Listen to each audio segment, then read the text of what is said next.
श्रीगणेशाय नमः।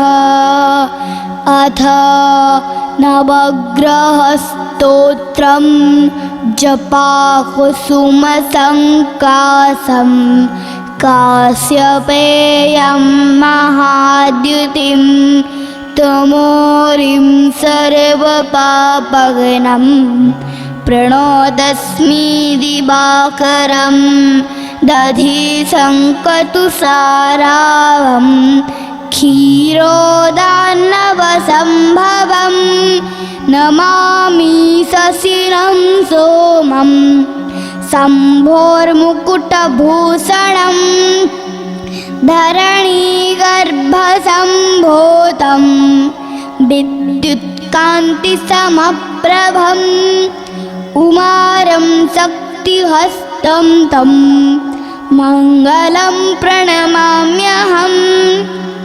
प्रियङ्गो गलिकाश्यामं रूपेण प्रतिमं बुधं सौम्यं सौम्यगुणोपेतं तं बुधं प्रणमाम्यहम्। देवानां च ऋषीणां च गुरुं काञ्चनसन्निभं बुद्धिर्भूतं त्रिलोकेशं तं नमामि बृहस्पतिं हिमकुण्डमृणालाभं दैत्यारं परमं गुरुं सर्वशास्त्रप्रवक्तारं भार्गवं प्रणमाम्यहम्। नीलाञ्जनसमाभासं रविपुत्रं यमाग्रजं छायामार्ताण्डसम्भूतं तं नमामि शनैश्चरम्।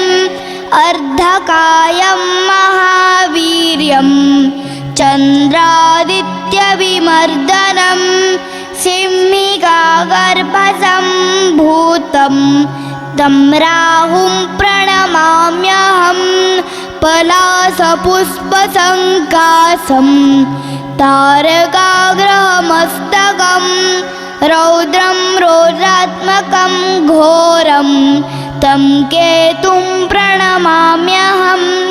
इति व्यासमुखोद्गीतं यः पठेत् समाहितः दिवाभाय दिवारात्रौ विघ्नशान्तिर्भविष्यति। नरनारीनृपाणां च भवेदु स्वप्ननाशनम् ऐश्वर्यमतुलं तेषाम् आरोग्यं पुष्टिवर्धनम्। ग्रहनक्षत्रजाः पीडाः तस्कराग्निसमुद्भवाः ताः सर्वाः प्रशमं यान्ति व्यासो ब्रूतेन संशयः। इति श्रीव्यासविरचितम् आदित्यभिनवग्रहस्तोत्रं सम्पूर्णम्।